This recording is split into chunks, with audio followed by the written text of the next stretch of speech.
Afternoon, Cherries fans, and welcome to this latest show here on Up the Cherries in all departments.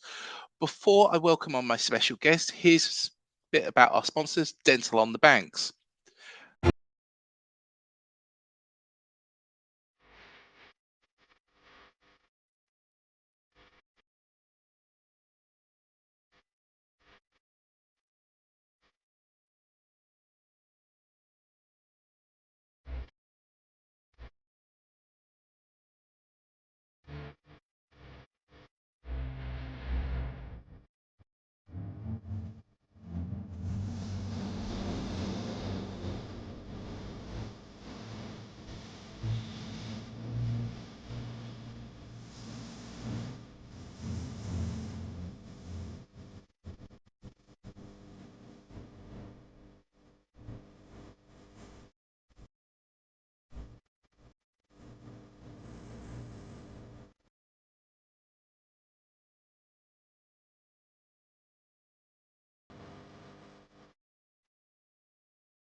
To find out what they can do for you, visit dentalonthebanks.co.uk.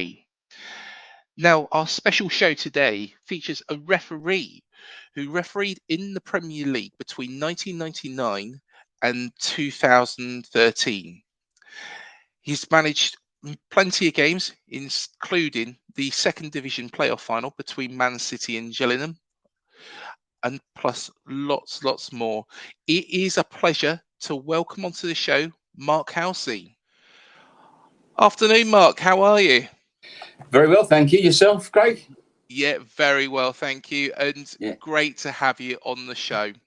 Yeah, it's a pleasure to be here, pal. I've got to do a belated birthday wish to Steve Fletcher. Obviously, a legend at Bournemouth, great player, great character.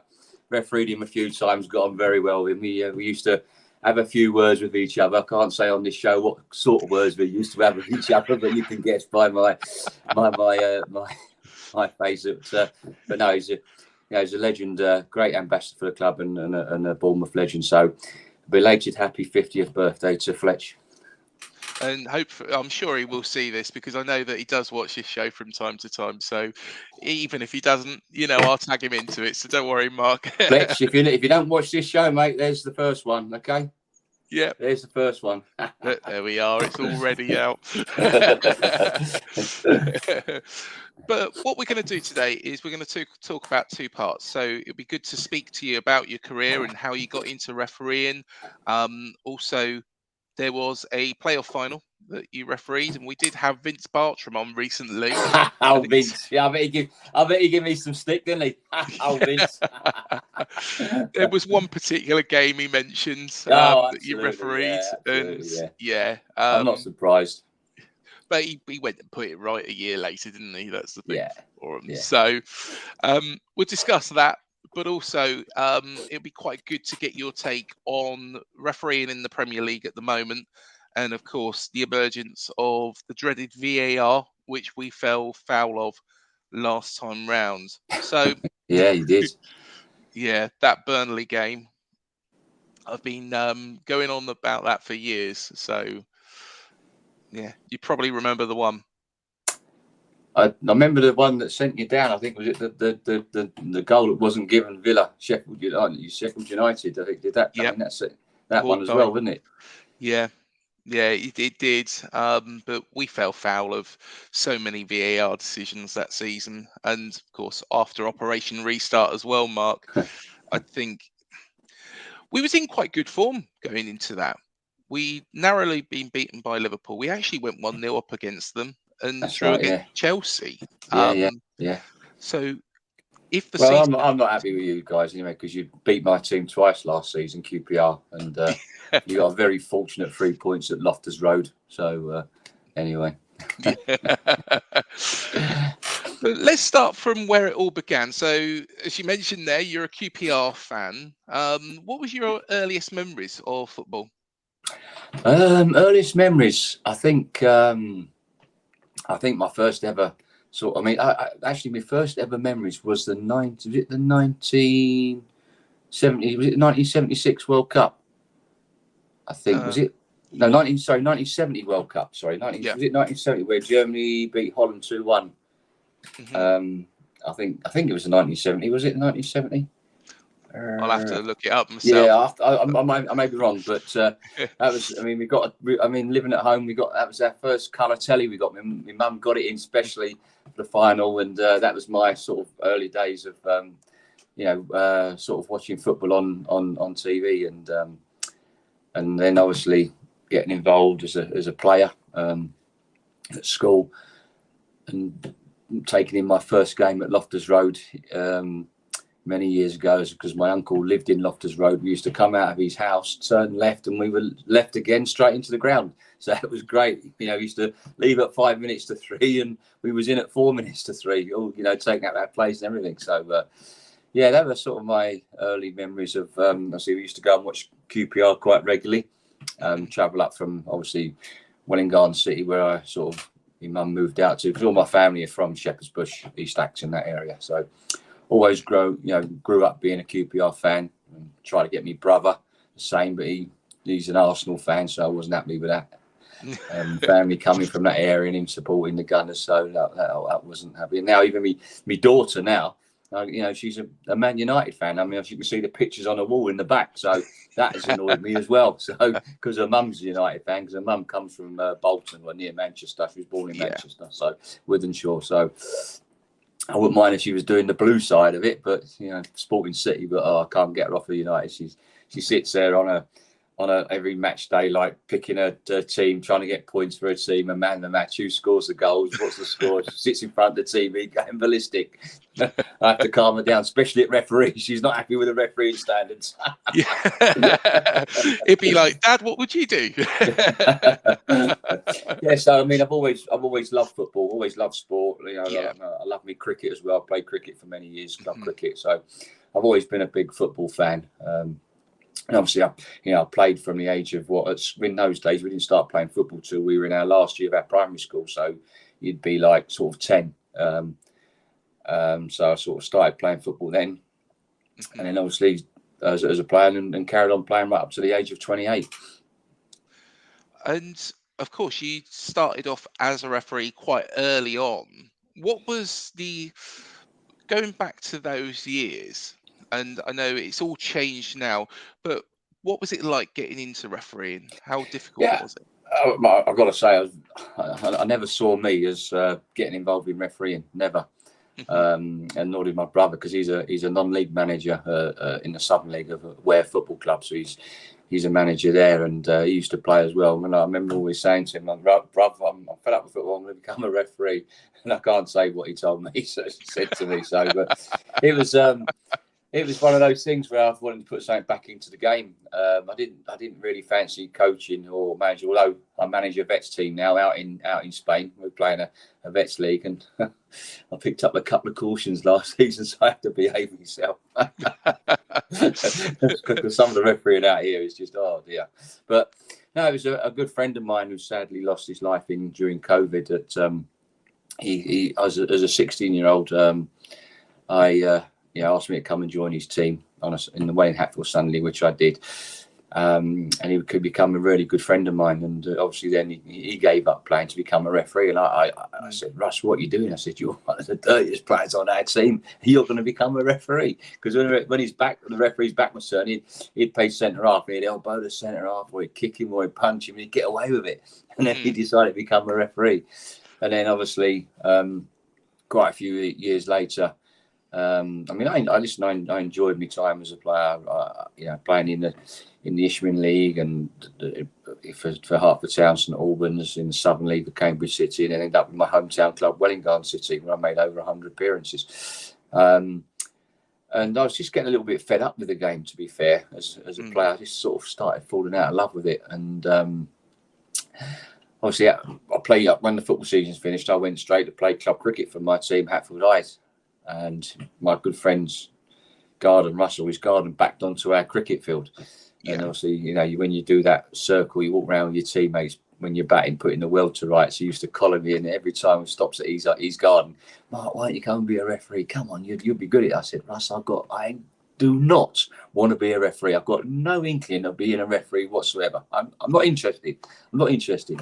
And then obviously it kept on at me all that summer, every time. And then I thought about it. I thought, do you know what? Because back in the day, you done an 8-week course.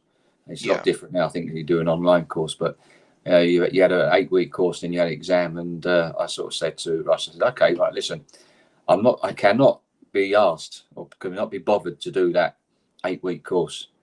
If I can read the laws of the game, take the exam, then I'll have a go at doing it. So he got the permission for me to do that. The county, the North Arts, or I think it was North Arts Referees Society then sort of were in charge of doing the courses. So I took the exam and I passed, and so from there on, sort of got me kit, got me all my stuff together, and then I sort of started refereeing the Welling Hatfield Sunday League and lining on the Hearts County League and refereeing the reserve section. Where when I could, because I was still playing at the time, so I was sort of playing and refereeing. And then obviously it come to a stage where I had to make that decision whether I carried on playing or I become a referee, and I made that decision to listen. I think I'll have a go at this. I quite enjoy it. I remember my first ever game in the Welling Hatfield Sunday League, and I enjoyed it. And it was always took for when I played, quite senior football. I always sort of liked referees that had a laugh with me and spoke to me and let the game flow. And so I always took that into my game. So, and I thought to myself, well, players should make good referees, and I enjoyed it, and I was good at it. I mean, don't mean to say that every player is going to become a good referee. You've got to work it like anything else. You've got to dedicate yourself to it, and your time, and sometimes at the cost of perhaps your family and things like that. So so I was quite lucky. I was good at it. I progressed very quickly, moved up the ladder very quickly, and the rest is all history. And of course, you joined the national list, which was for the Football League. And we did mention there at the start as well that playoff final, which was between Man City and Gillingham. Vince Bartram didn't speak too fondly of that game. A great game to be involved in, I guess, but not the right result. But after that, it was when you joined the Premier League. It was, yeah. I mean, listen, I got promoted to the national list, referees list in 1996. Referee down at Bournemouth a few times. Really enjoyed it. Great stadium, great atmosphere. And to be given a playoff final, after only a couple of seasons as a Football League referee was fantastic. And to referee at Wembley as well. The old Wembley. It's everybody's dream as a player to play at Wembley, even non-league players, because you get the chance with the VARs, the trophy, and obviously professional football in the FA Cup as well, and the Community Shield. So it was absolutely thrilled to go out and referee at Wembley. I've been there, many times to watch England. Went there a couple of times to watch my beloved QPR lose in the FA Cup final to Tottenham and the League Cup final to Oxford United. Was not happy. So to go there as a referee, it was fantastic, fabulous, and to walk out that old Wembley, up that hill to that full house at the playoff final was fantastic, tremendous, great feeling, and you walk out, you take it all in. The hairs on the back of your neck stand up, but it goes so quick. It just goes so quick, and it was I remember it was raining, it was wet, it was a great game, end to end, fantastic game of football, and obviously the outcome wasn't what Gillingham wanted.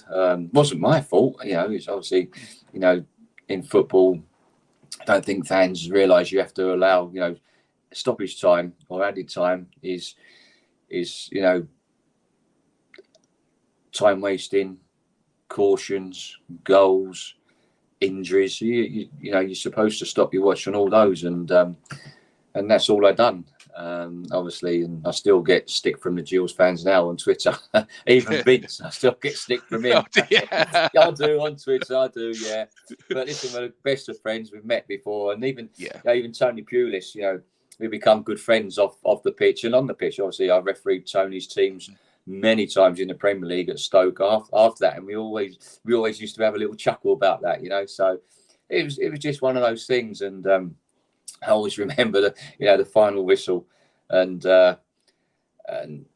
Nicky Weaver, or after the penalties, obviously the 2 goals in added time, and then the penalties and Nicky Weaver going off on his running around the pitch, and there was me running around down the tunnel with Tony Pulis chasing me. So, but listen, no, it was all good fun, and we can look back and have a laugh at it. And I think, listen, I'd done nothing wrong that day. It was just how it was, and I think I should have played 7 minutes, not 5 minutes. But listen, it is now. It's the City fans love me, the Gillingham fans don't. The City fans think there should be a statue of me outside the Etihad. The Gillingham fans want to string me up. So I apologise to all those Gill fans. And as I say, I put City where they are today. Then I put them back on the map, because without that, they wouldn't be where they are today. And then they say that all the time. So wherever I go now, City fans see me, they buy me a drink. I love it. I just love it. How do you prepare for a game like that mentally beforehand? Listen, I was very superstitious. I always used to pack my kit the same way, get undressed the same way, put my kit on the same way. And it's if people say they wasn't nervous before kickoff, I mean, I would say that they're lying, because you do. I don't care who you are, whatever game you're involved in, whether you're a player. As a player, I always got nervous, and I used to do the same thing all the time. I used to, before 3 hours before kickoff, I used to have a cup of tea. I used to eat a couple of bananas and a few biscuits. And obviously get all my protein drinks before. Make sure that make sure my music's already in the dressing room, because I used to love my music. It used to relax me. Used to relax my team.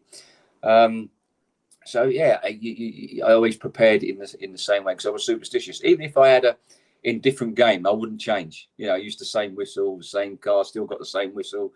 My Fox 40 Classic. Still got me. As you can see, me the yellow card with the little white things I write the numbers on. There's my red card, as you can see. So yeah, I was very superstitious, but also very nervous. I couldn't wait to get out. I used to bang the ball against the wall 10 times before I pressed the bell, and out we go. And as soon as I blew that whistle, I was on it. You've got to. I used to be one of these in the dressing room where you can have a laugh and a joke, and you used to mess about. But when that bell went at 8 minutes to, then it was serious. Mm-hmm.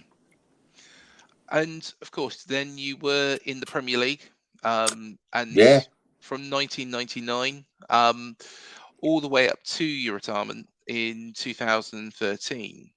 What were things like, and how were things different to the Football League at that time? I think massively. I think TV coverage, media coverage. You're always in the spotlight. Whereas the Football League, you're not. Mm-hmm. Whereas the Premier League is televised. All the games go all around the world.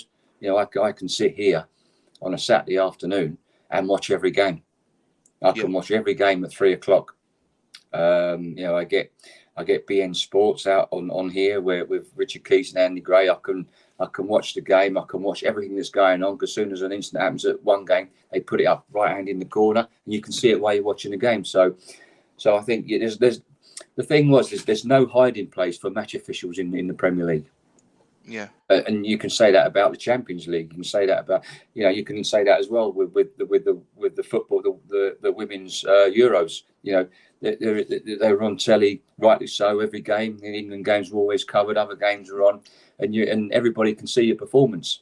So it was all about going into the games. And I treated every game the same, whether I was in the Premier League or I was in the Championship or I was in League One or League Two. I even covered a National League game when I was on the Premier League, because they were short referees. I didn't have a game, and I went and refereed at Kidderminster Harriers. I think it was against Exeter at the time. They were in the National League at that time, and I always felt that you had to treat every game the same, whether you're in the Premier League or you're a referee right down in the National League, and that's what I did, because every game's a banana skin. And as a referee, what you didn't want to get is when you weren't refereeing the Premier League, you were refereeing lower league teams. You didn't want to get Premier League, you're having a laugh. Premier League, you're having a laugh. You know what I mean? Because you know what I mean. It's the same with referees. And so yeah, I always treat every game. I treat every game as a cup final. Every game as though it's my last. And teams lower down the pyramid deserve top referees as well. And so I always used to treat them exactly the same. I always got on well with the players as well. Always had for me, it's about I suppose we'll come on to the standard of referees later, but it's about engaging with the players. It's all about the players and the fans, not about referees. Was there any particular teams or players that you did find particularly difficult? No, listen, I got on with all the players. Of course, there's players that get in you, and they'd be the first to admit. People like Craig Bellamy, Danny Mills, always having a go at you, always at you. But I used to thrive on that. So I used to get as good as I got. So listen, off the pitch, they're fabulous guys. I mean, on the pitch, a lot of players change. They just the devil comes out in them, and that's what it's all about. You're out there, you're doing a job. You're on the shop floor for 90 minutes, and players will do what they can to get what they can out of the referee. And the referee's got to be mentally tough and mentally strong to let them know who's in charge, because players will soon know if they've got a weak referee. There has been, loads of stories throughout the years of managers going into referees' offices as well after the match. How did you cope with that sort of situation when that arose? Yeah, I think one of the things that I don't like at present, and it's just started coming into the game the last few seasons, where managers come onto the pitch as soon as the final whistle blows. Mm-hmm. They come straight onto the pitch, go to all the opposition, go to their own players, shake their hands, and then obviously they run on the pitch and do certain things perhaps they shouldn't do. Going up to the referees and having a little not so nice chat with the referee if they're not happy with a decision. And I don't like that. I don't like managers coming onto the pitch as they do. With all good intent, but obviously at the end of the game and something's not gone their way, they sort of they lose their self-control. Mm-hmm. And I was one of these referees that said in the dressing room when the players, the captains and the manager or the coach came in, and I always used to say to I just said it was simple with me. They come, I said, listen guys, you know what I'm about, go out and enjoy it, keep smiling, and we'll get on. But there's one thing for the coaches and managers: if you're not happy with myself or my colleagues, then do not come onto the field of play and remonstrate with me, because even at half time or full time, I said, what you can do is you can come straight into my dressing room and we will talk about it. We can agree to disagree, but what goes on in my dressing room stays in my dressing room. Mm-hmm. And yeah, I've had a few hammer and tongs with coaches and managers in the dressing room after the game, but what went on in my dressing room stayed in my dressing room. And yeah, I've had managers come in the dressing room at half time and full time. They're not supposed to at half time, but I'm one of these guys that, listen, what's the point of being arrogant? And listen, if you've got a problem, come and see me. We'll have a chat. We'll have a chat. And I mean, Tony was one of those as well. Tony Pulis. I mean, he'll tell you, as you're walking at the Britannia as well, in the Premier League, the Britannia Stadium was one of the most hostile grounds to referee at Stoke, along with Goodison Park. Goodison Park was one of my favourite grounds to referee at. But Tony would always, as you walked in the tunnel and up the tunnel there, Stoke City's dressing room was there, and Tony would always stand there and wait for you and have a little bicker in your ear, try and get, I can't say what I said to him, but he'd be one of those that always stand there. And sometimes they stand, I remember Martin O'Neill and his counterpart, his assistant, John Robertson, when I was refereeing Man City Villa, the Etihad one Saturday, and I think Villa were 1-0 up, and I awarded a penalty to City. The Villa goalkeeper come and flattened one of the City players, and it was just before half time, and you can see Martin O'Neill was going absolutely ballistic, and so was John Robinson. And about a couple of minutes, I think a few minutes later, I blew the whistle, the whistle for half time, and I knew, because I always used to say what I said to him, that do not come on for a play. So I knew, you see, they darted straight down the tunnel at the Etihad, and I knew I was going to get a volley of abuse. And then the players were walking in there; they were both standing there waiting for me, and they was having a right go at me, and I just told them in my shop floor language where to go. So I went into my dressing room. They come, and then about 8 minutes later, there was a knock at the door. John Robinson. I said, "Come in." It was John Robinson. I said, "John, listen, it is what it is. Don't get yourself in any more trouble, okay? Let's just leave it at that." He said, No, Mark. I want to apologise on behalf of myself and Martin O'Neill. We've seen it. It was a penalty. It was absolute nailed-on penalty. So I apologise profusely, and that's no problem, John. And so we got on great. We got on fine. I've always got on great with them. So there's nothing. For me, there's nothing wrong with that. If you engage with the players and the managers and treat them with respect, but you've got to be firm and fair and speak to them how they speak to you. You get that respect from them. So I've had many occasions on where sort of some managers come in after the game. During the 2009-10 season, you did have it was quite a difficult season for you personally. If you don't mind talking us through it, would that be okay? Yeah. I mean, obviously, it was very difficult because I think in that January, just at the beginning of I think it was Christmas Eve. My wife was diagnosed with chronic myeloid leukemia, and she was struggling big time. And then obviously she had to go on to treatment and have drugs. Touch wood, she's just come off the drugs, and they say she's in remission. So we're hoping that touch wood, it stays that way. And I think, and then through that's I think around about that was December 24, 2008. And then obviously, then in sort of 2000, I think it was around about March, April time, I started having a bit of a problem with me ear and my throat. And I didn't think nothing of it. And obviously refereed for the rest of the season, and obviously come out to Spain, as we always done when the season finished. Came out to my house in Spain and spent many weeks just resting and then getting ready for the pre-season. And I sort of found it hard I struggled to eat.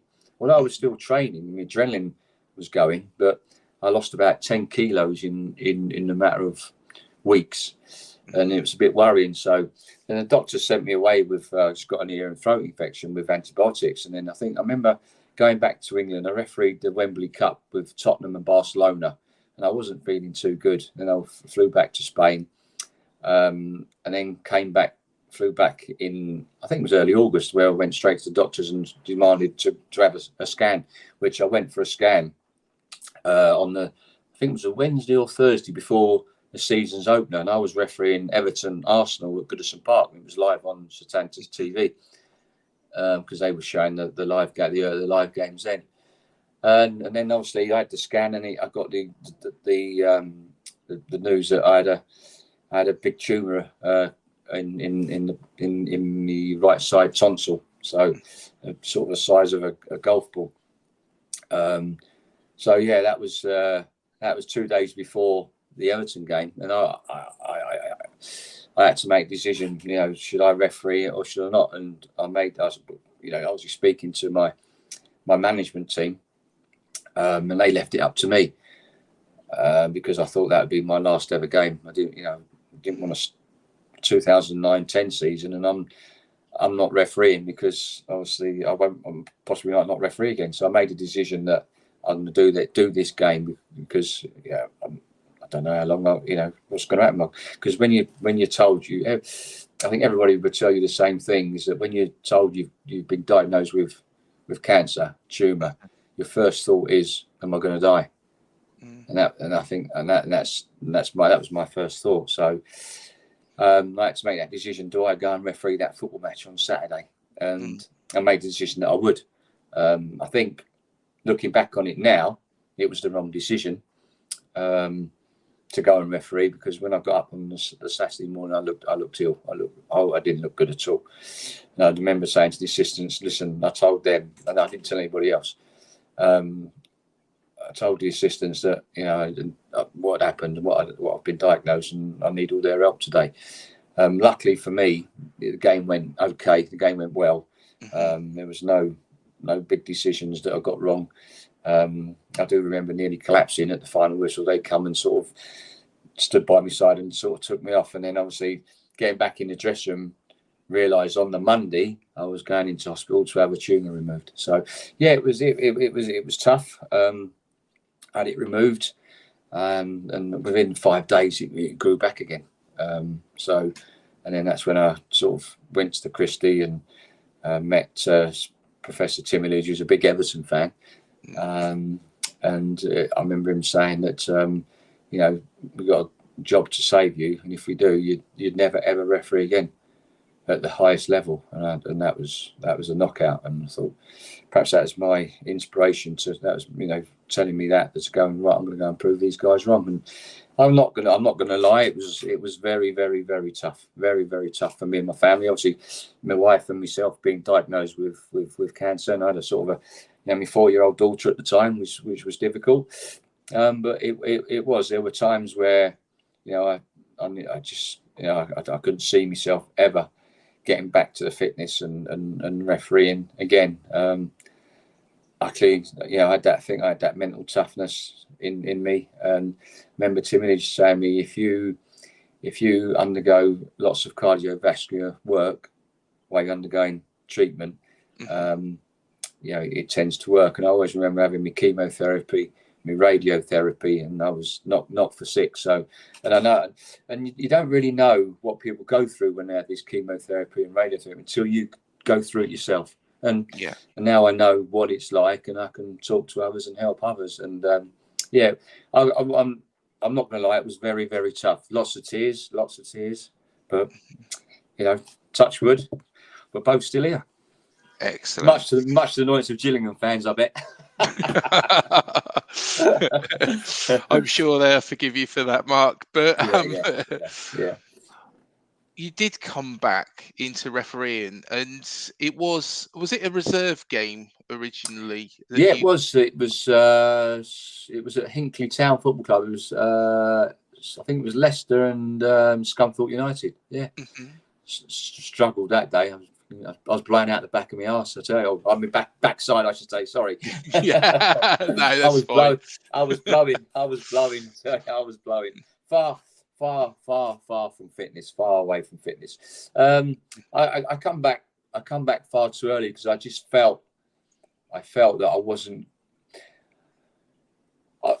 Under Keith Hackett, who was a tremendous manager, tremendous general manager, and under the present general manager, I just didn't feel I had that love and support. You know, where sometimes, you know, referees are like players. Some need an arm around them and a bit of loving. Some need a kick up the backside.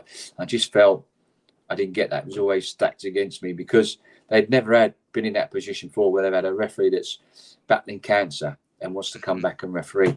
So I think they put a lot of steps in the way to, you know, that I had to, or a lot of hoops in the way that I had to jump through to get back into refereeing. And I thought, you know what, I'm going to prove these wrong, and I did. So yeah, I just felt that I had to come back quicker than I wanted to because of things perhaps that was put in my way. Yeah, I remember sort of being cleared, having a scan at the Christie, saying, "Yep, I'm all clear, I'm in remission." But then, you know, the PGML wanted a second opinion. Yeah. So I had to go all the way down to London because they wanted a second opinion to make sure that I wasn't in remission. You know, just little things like that. Not taking the word of the Christie and my, you know, Timoledge. So, but listen, it is what it was what it was, and I have to obey by those, you know, their rules. So. What was it like getting that first Premier League game back, though? Because it was the following season, wasn't it, that you started refereeing the Premier League again?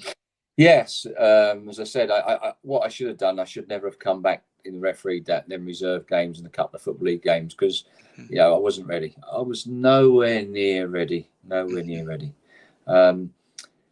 I think the game, the first game, the friendly refereed where Everton invited me to referee Everton because obviously that was my last game at Goodison Park. Yeah. And I think Everton invited me to referee a friendly against Everton Chile.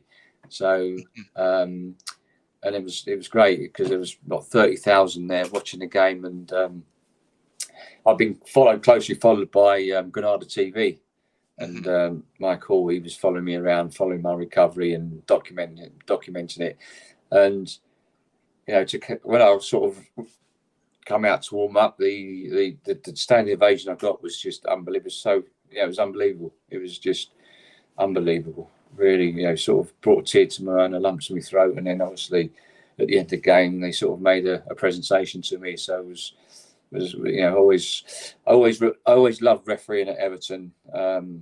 People's club, fantastic football club, and the fans were superb. And one thing about Evertonians, they know their football, they know their referees, they know if a referee's not doing what he should be doing. And I think it's just a fantastic football club, absolutely fantastic for what they'd done to me and my family. Lucy was 4 years of age then, and they dressed up as a toffee girl. She was a mascot. She loved walking around, throwing all the toffees into the crowd. She loved it. So we've got pictures and videos from that day, and we still look at them. So yeah, listen, and then wherever I went, obviously my first Premier League game, that was obviously at Wigan Blackpool, and the same again. It was great. I always remember as well my first Football League game back. It was Rotherham, and I think Rotherham and Port Vale.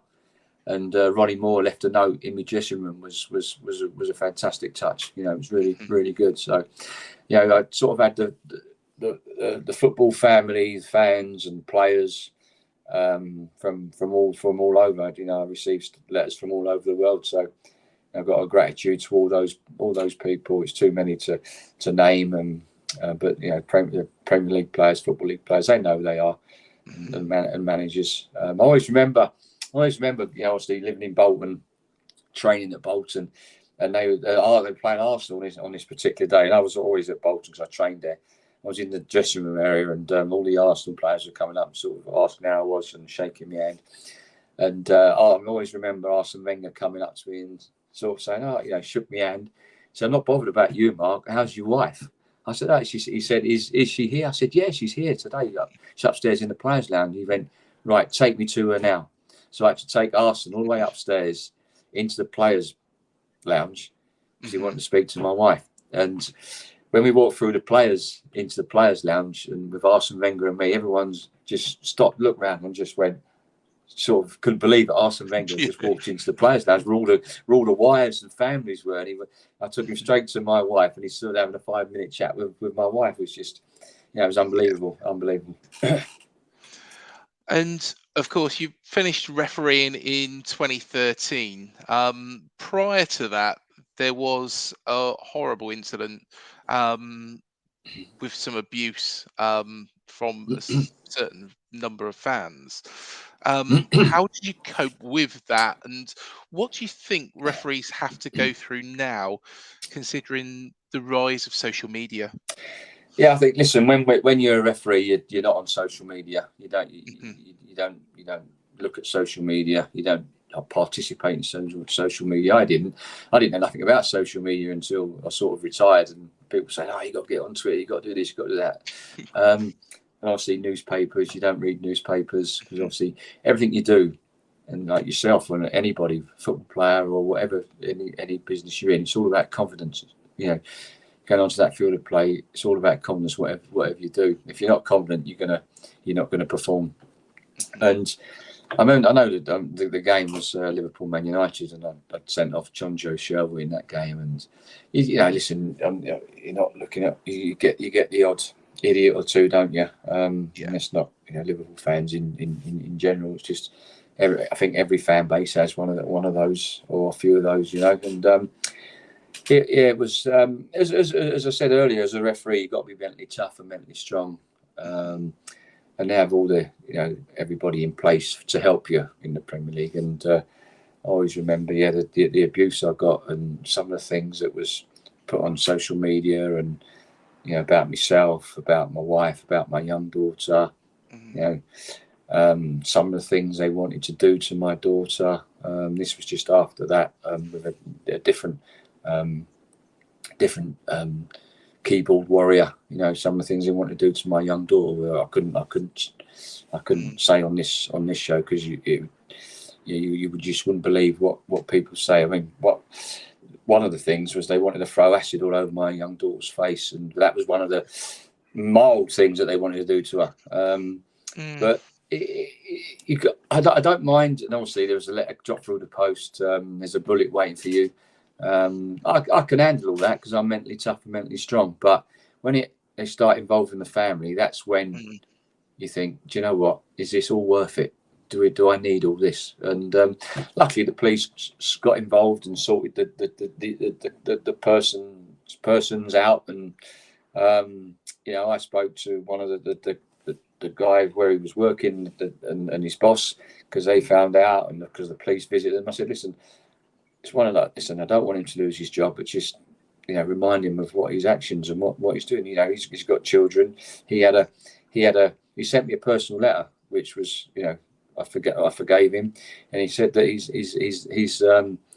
his nan had cancer, and obviously he wanted my wife to die, he wanted me to die, he wanted my cancer to come back. There's all things like that, and it's just one of those things. And I think it's just heat at the moment, and you know, I accepted his apology, and you move on. I think one of the worst things that I thought was worse than that was, you know, the abuse that my family got from this keyboard warrior, and the police got involved, because it was horrendous. It was horrendous. It made my wife cry.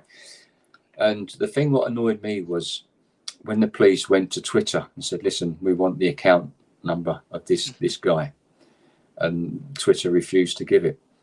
And I think there lies the problem with the social media companies not allowing access to the police to keyboard warriors. And I think it's gradually changing, and it has to change. It has to be that way, because we're seeing all sorts of things on social media, you know, and you know, racism. There's no place in it. There's no place for it in this world, in my opinion. We're all one, and it's got to be sorted. And if people are still doing it, and they get caught and they get found out, I'm sorry, give them a bit of jail time. Yeah, completely agree. And that was all. There's no place for Twitter warriors, keyboard warriors, and abuse on social media. It's got to stop. It's got to stop. There's no need for it. There's too many bad things going on in this world without things like that. I completely agree, and it's something that the social media companies need to do something about. Yeah, they need to toughen up. Yeah, because this sort of abuse does affect lives. Absolutely. You know, I've got to be honest, I've had it before, and you know, luckily I'm mentally tough that I can handle that. Yeah, but I mean, I was quite lucky, because after that I was down at Southampton the following I think it was Tuesday or Wednesday. To be fair, the PG around the Premier League were excellent. You know, the management come down with me, make sure I had the protection. So, you know, they said, do I want to do the game? And I said, if I don't do the game, then they've won. So I did. I went down there and refereed the game, no problem. As I say, the PGMO and the Premier League were excellent with that situation. Just moving on to how things have changed more recently. So, of course, we've mentioned VAR, we've mentioned Hawkeye, but do you think that these changes are putting referees in a more difficult position, considering the amount of viewers that the Premier League gets on a weekly basis? Listen, I would love VAR to be in place when I was refereeing. It's just, I mean, when I retired in 2013. My last game was in August when Steven Gerrard invited me to referee's testimonial, which I thought was an honour to go and do that. I think had Keith Hackett been in charge and been the general manager, I think I possibly would have stayed on for a couple of years, because he would have looked after me. When I retired in 2013, if I'm honest, a couple of things, like you say, happened. Didn't feel loved, and my body was telling me, Mark, that's it, enough's enough. After all the chemo and the radio therapy that I went through, because I remember really struggling and failing a couple of fitness tests, and I never failed a fitness test. And I was driving back up the M6, back up to Bolton, and I spoke to me Tim Illich, and in tears, and he said, Mark, I've told you, you're trying to do too much too quickly, and he was spot on. So I think that coming back as quick as I did put a massive strain on my body. So I think if I'd have carried on a couple of more seasons, I may have been a VAR operative. So, but obviously, me and the general manager didn't really see eye to eye. So that's why I went down the path I did. But going back to VAR, I think it's an excellent tool. I think it's here to stay. And if implemented correctly, then it's good. It's good for the game. And we've seen over the years in the English Premier League that it's not been implemented correctly. So if you look at the Euro, when we had the Euros 2020, it was fantastic. That's because we had great leadership and direction from Roberto Rossi, who was in charge of the referees and the assistants. So it's all about your management of your dressing room, and the referees are no different to the players. It's about managing them, and the leadership and direction. And we've seen over the last few seasons that it's got worse. The EPL is one of the worst implemented in the world, because if you look at it now, listen, we've got some great referees. Don't get me wrong, we've got some excellent referees. It's about how you manage them referees, how you give them referees confidence, and how you coach them. And if you look at this year's World Cup in Qatar, we haven't got a VAR team going. Why haven't we got a VAR team going? The proof is in the pudding from recent seasons. And that's the problem. And hopefully, when the new general manager comes, we're going to see a massive difference. It's going to take time. It's not going to happen overnight. As I said, we've got some fantastic referees. We've got some excellent referees. We've got some good young referees coming through. It's how you nurture them referees, and it's about managing them referees. I think if we look at VAR over the last few seasons, many inconsistencies, getting involved when they shouldn't get involved, and not getting involved when they should get involved. So hopefully we'll see that improvement over the next few seasons when the new general manager comes on board. Would you say though sometimes that VAR does ruin the spectacle of the game? Because back in the 90s and early 2000s, if a referee made a decision, most fans would accept that. But now it's a case of, and let's take the worst possible example for Bournemouth fans, that game at Burnley. So, of course, Burnley were 1-0 up. They were attacking. There was an alleged handball by Adam Smith. Then about 2 minutes elapsed. Yeah. And we equalised to make it 1-1. At that point, VAR got involved and then pulled it back for a Burnley penalty. So from going to 1-1, we're 2-0 down. And surely if, it was just on the referees to make those decisions, and I've always am a great believer that it evened itself out over a season anyway, you'd get things that you think, well, that's harsh. But things that you think, okay, we've got the rub of the green today. But when that sort of thing happens, it just takes away from that referee, for example. Yeah, I think in those situations, I mean, the IFAB protocol is, is there.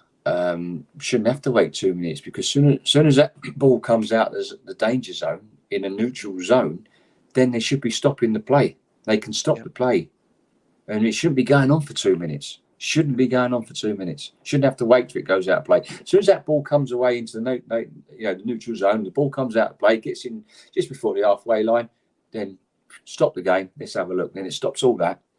But listen. I think there's many teams that can look back. I mean, you look at Everton last season against Man City, that handball. I mean, it's the most blatant handball, and you can't understand why VAR didn't get involved. You can go to what game can I say?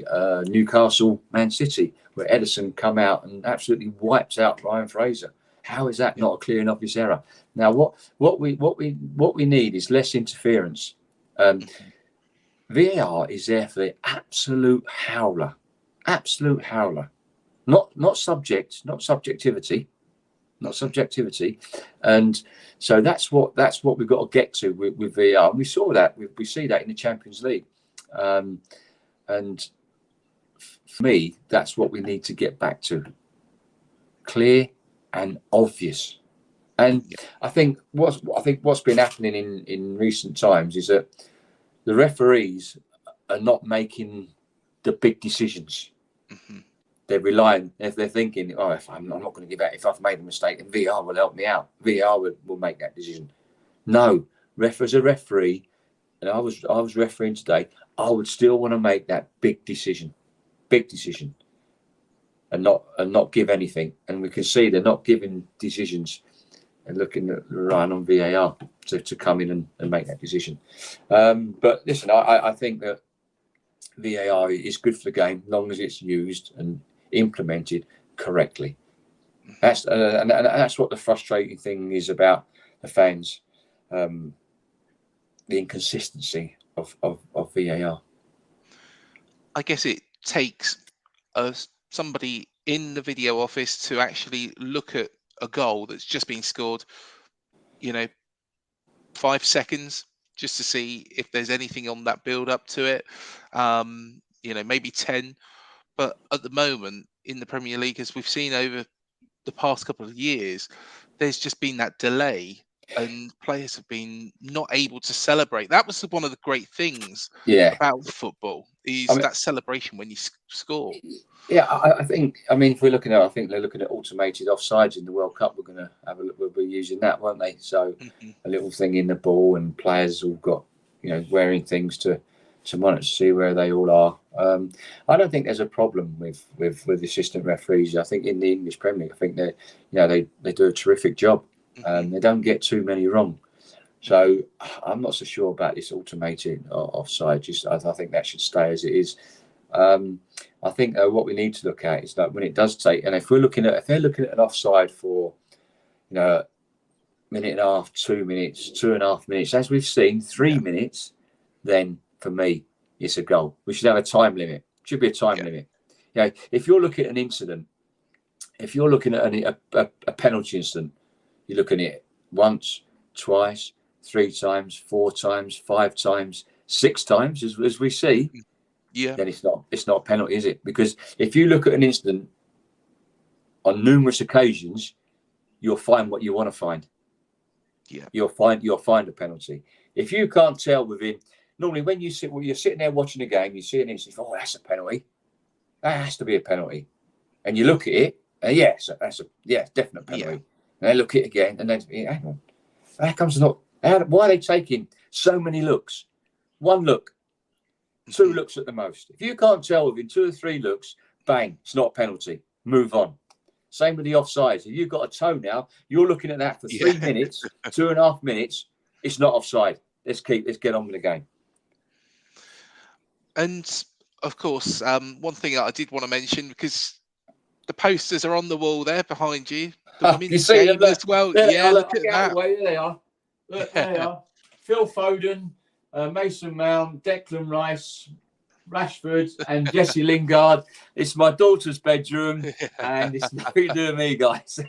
My daughter's 16 years old, and she thinks they're all good looking. You know, she thinks they're fit. She thinks they're fit. So, guys, it's nothing to do with me. I'm in my daughter's bedroom, so I get a better reception here. But of course, they're all saying, "Oh, what a load of old." They're going, "What's that smell?" But of course, with the women's Euros as well that we've just won, and what a fantastic game it was, beating Germany 2-1. I'm sure that the women's game is going to increase in popularity. And we saw as well that, you know, there was games being hosted in the backdrop of the Etihad. Surely that there will be a time when the women's game will be played in Old Trafford, the Etihad, all these big stadiums. Are the women's, you know, the top teams that they all play for? Are the women not professional? Yes, they are. Yeah, of course they are. Yes, they are. So then it should be exactly the same for where the men play. Then they should play in those stadiums. Listen, you know, they brought joy. I mean, I refer them to girls. I call them, you know, I call my daughter. She's, you know, girls. I refer to them as, you know, professional players. They've brought joy to the nation. You know, when scoring that goal and seeing, you know, rip off a shirt. You know, that's the joy. That's the joy in it. You know, ripping off his shirt. Yeah. And celebrating a winning, you know, a potential winning goal in the Euro final against our old enemy. And I think it's fabulous for the game. I thought it was fabulous that we saw over 89,000. I think it's a record attendance at Wembley for any game. Yeah. Any game, and 89 plus thousand a women's football game. I think is fabulous, and it goes to show that, you know, it's getting more and more popular. So, you know, well done, girls. Great result. You've made the nation proud of you. Let's just hope that the men can go out and do the same in Qatar in the World Cup. Yeah, it would be amazing. It'd be amazing to be European and world champions. Yeah, wouldn't it? I mean, I think it's amazing how they've come on. You know, you know, just. You know, the football, you know, the moving, the passing, and I think it's just, you know, the challenges. I think it's just fabulous. I think, yeah, fabulous. Well done to all. Well done. And may it continue. Long may it continue. It's great to see that, you know, the crowds rising. You know, the bigger crowds, and I think it's just fabulous what they've done for the country this summer. Do you think, because of course the Women's Super League is grown in popularity, that the Premier League might eventually take that under its umbrella as well and set up very similar to the men's game? Well, I think they're doing a good job now, aren't they? The WSL. I think they, you know, I think you have to have those separate bodies. I think. And I think they're doing a wonderful job in promoting it. I think it's great to see it, you know, on TV. I think we should be seeing more. I think sometimes we've got to make it more attractable to viewers on TV by not, you know, putting it on you know, times where, you know, not at 7 o'clock at night or 8 o'clock at night. You know, 1 o'clock, 2 o'clock. Yeah, making it more accessible and making it more accessible for people to watch. Yeah, most definitely. Well, it's been an absolute pleasure to welcome you onto the show, Mark.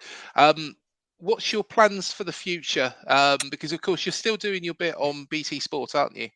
No, obviously no. I'm not doing that now. Oh, okay. Obviously, yeah, a few things that I'm not going to speak about, but this is one of them. I'm sort of, obviously I do a newspaper column in the Sun newspaper.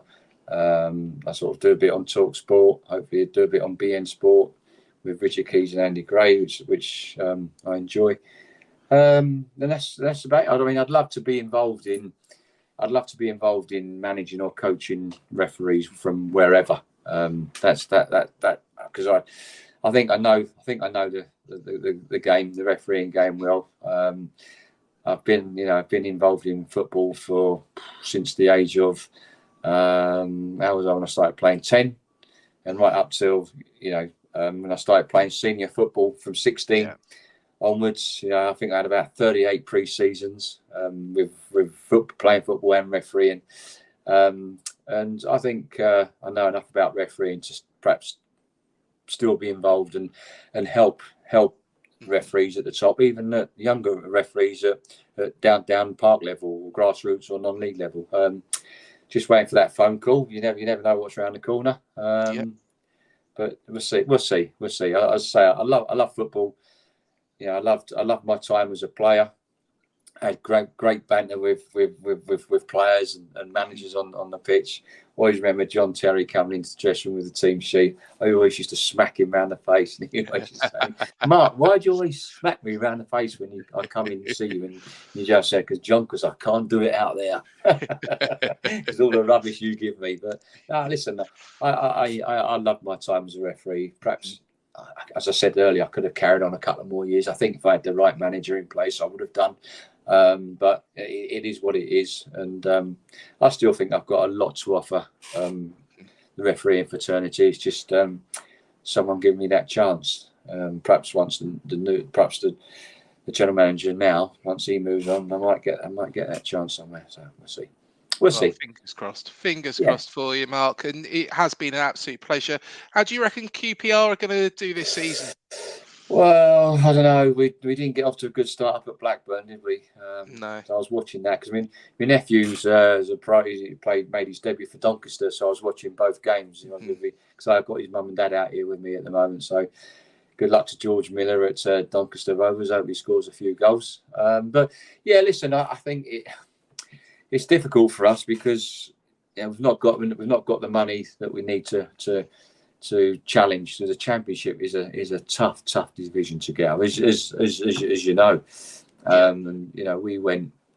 When we were, I think we were third. I think at the beginning of February, and I just thought we were back. I thought we'd done ever so well to get there, because the start I thought we'd do well not to get relegated, but to be third, it was fantastic. But then we had that bad patch where we didn't win for 11 or 12 games, and I think perhaps that was the reason why Mark went, because I thought he'd done a tremendous job, to be fair, with no money. Be interesting to see what we do this season. I think we'll be a mid-table team, personally, because we haven't got the resources or the money to bring those top players in like you need to challenge for the Premier League. And you look at Nottingham Forest now. You look at all the teams there. Bournemouth, they're spending money, aren't they? Mm-hmm. They're spending money, to keep them in, and Fulham spending money to keep them. If you don't spend that money, as we saw with Norwich last season, and Watford, you're a yo-yo club. Like West Brom used to be. You're up and down, up and down, up and down. So it's difficult, and I know in this day and age, it's about having the money, isn't it, to buy the players. I think it's going to be very, very difficult for us next season. Bournemouth is running is in the right way, isn't it? You're never going to get more than 12, 13,000, are you? Is it 30? Is it? It's 11,000. Yeah. See. Yeah. But it's always rocking, isn't it? It's always rocking there. And that's the thing, is it? Your stadium. It's a shame you can't move to a bigger stadium or build a bigger stadium, because you Bournemouth would fill it. There's no question about that. So, but I think the club's running in the right manner. Scott Parker got a good manager in Scotty Parker. Yeah, I wish him all the very best. He's a great lad. Had many encounters with Scotty as well on the field of play. Scotty will most probably tell you a few stories about me. All positive. All positive. All positive. Listen, there's like any player. We had our differences on the field of play. We had our differences, but we all got on. We all got on. And, they would say things to me, and I'll run past and say a few things to them there about the way they're playing. So. Sorry, Bicken. You can imagine. You can imagine. Sorry, Bicken. It's just you that's getting the yellow card today. Oh, Steve Fletcher. Yeah, Fletch, all the best, pal. Hope you have and Scotty and everybody. I really do hope you have a great season. I really do hope you stay up, because it's great to see the little clubs and the underdogs do well. Well, it's been an absolute pleasure, Mark, and thank you so much for your time. It's been really enjoyable. You're welcome. Have a good day and enjoy, and good luck for the season. You need any problems with referees, just come on and I'll put you right, okay? Yeah, do you know what? You can come on, when we have a problem with VAR or something, you can talk it through us and tell us if we're talking rubbish, or if we've got a reason. But put that contract in the post, pal. I shall do, Mark. Cheers, Mark. Okay, mate. All the best. Take care. Cheers. And thank you, everybody, for joining me on this special show. Please do remember to hit the like, the subscribe, and the bell button below to be alerted to any new videos we do here on Up the Cherries in all departments. Please do also remember to check out our season preview show with Harry Redknapp. We've also had Lawrence Martin. We've had lots and lots of special guests. We had Vince, of course, Steve Fletcher, who was mentioned a couple of times during that video, Steve Cook. We had the full interview with Harry as well, plus lots more. So please do check out those videos. Until next video, Up the Cherries, and I'll see you then.